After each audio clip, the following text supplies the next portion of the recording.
नेता प्रतिपक्ष के बाद सीपीएस पर जासूसी का असर, क्या नेताओं पर है पुलिस कप्तान की नजर? शिमला एसपी के बाद बद्दी एसपी का मामला, विधानसभा में जमकर हो रहा प्रशासन पर हमला। जयराम के बाद राम कुमार चौधरी के आरोपों में कितना दम? जासूसी के मामले में क्यों गिर रहा प्रशासन? नमस्कार दोस्तों, आप देख रहे हैं समाचार फर्स्ट टू द पॉइंट और मैं हूं आपके साथ बालकृष्ण। क्या हिमाचल प्रदेश में नेताओं की जासूसी की जा रही है?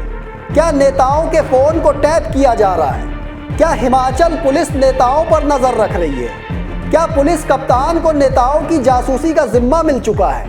ये तमाम सवाल दोस्तों इसलिए क्योंकि नेता प्रतिपक्ष जयराम ठाकुर के बाद अब सुक्खू सरकार के ही सीपीएस राम कुमार चौधरी ने जासूसी का मुद्दा विधानसभा के अंदर उठा दिया है, जिसके बाद सियासी बवाल मच गया है। कई तरह के सवाल सरकार और पुलिस प्रशासन पर खड़े हो रहे हैं। पहले शिमला के एसपी संजीव गांधी पर आरोप लगाए गए थे और अब बद्दी एसपी इल्मा अफरोज पर जासूसी के आरोप लगाए गए हैं। विधानसभा में यह मुद्दा बार बार उठना बड़े सवालों को जन्म दे रहा है। ये मुद्दा पुलिस कप्तानों पर भी सवाल खड़े करता दिख रहा है कि आखिर इन नेताओं के आरोपों में कितना दम है? आखिर इन आरोपों के पीछे क्या कोई सियासी कनेक्शन है या फिर वाकई में नेताओं की जासूसी की जा रही है? सवाल यह है कि क्या नेता प्रतिपक्ष जयराम ठाकुर के जासूसी वाला मुद्दा काफी गंभीर था? अगर ये मुद्दा काफी गंभीर था तो फिर सरकार इस मुद्दे को कितनी गंभीरता से ले रही है? ऐसा इसलिए क्योंकि नेता प्रतिपक्ष जयराम ठाकुर ने तो विधानसभा के अंदर शिमला एसपी संजीव गांधी पर जासूसी के सिर्फ आरोप लगाए थे, लेकिन अब सरकार के ही सीपीएस राम कुमार चौधरी तो बद्दी की एसपी के खिलाफ विशेषाधिकार हनन का नोटिस लाए हैं। उन्होंने बद्दी की एसपी इल्मा अफरोज पर जासूसी के आरोप लगाए हैं। सीपीएस राम कुमार चौधरी के इन आरोपों से ये मुद्दा और गंभीर हो गया है और सरकार पर भी तरह तरह के सवाल खड़े होने लगे हैं। जिस दिन विधानसभा के अंदर जयराम ठाकुर ने जासूसी का मुद्दा उठाया था, उस दिन सदन में जमकर हंगामा हुआ था और विपक्ष वॉकआउट कर गया था। जयराम ने ड्रोन से निगरानी रखने के आरोप लगाए थे, लेकिन उसके बाद मुख्यमंत्री सुक्खू ने खुद जवाब देते हुए साफ कर दिया था कि जिसे जयराम ठाकुर जासूसी वाला ड्रोन समझ रहे थे, वो दरअसल शिमला जल प्रबंधन निगम लिमिटेड का ड्रोन था। उनका कहना था कि ये शिमला शहर को राउंड द क्लॉक पानी उपलब्ध करवाने के लिए सर्वे को लेकर ड्रोन उड़ाया गया था।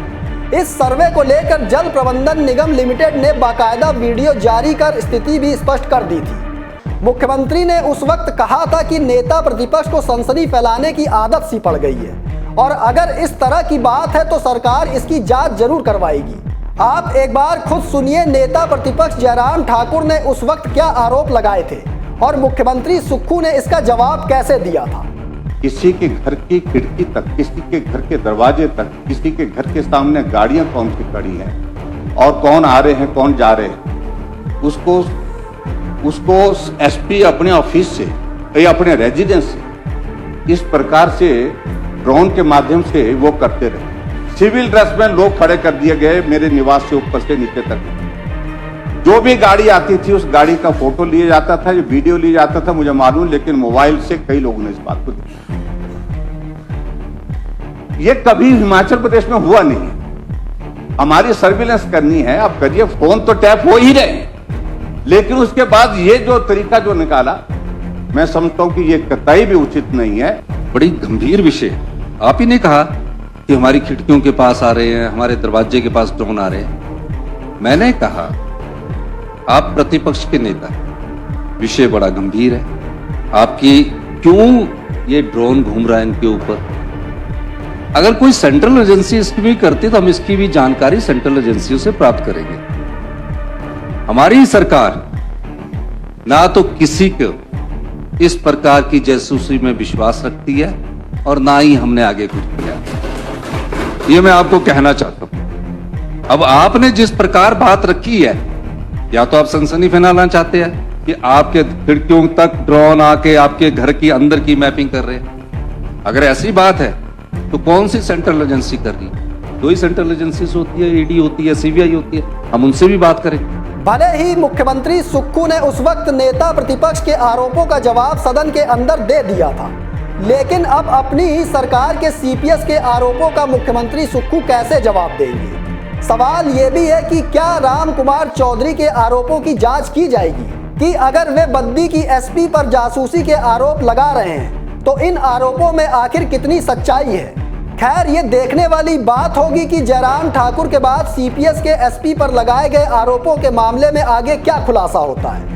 देखना यह भी होगा कि क्या इन आरोपों के बाद पुलिस कप्तान अपनी भी कोई प्रतिक्रिया देते हैं। दोस्तों, फिलहाल मुझे दीजिए इजाजत, फिर मिलेंगे एक और स्पेशल रिपोर्ट लेकर। लेकिन कमेंट बॉक्स में आप अपनी राय देना ना भूलिएगा।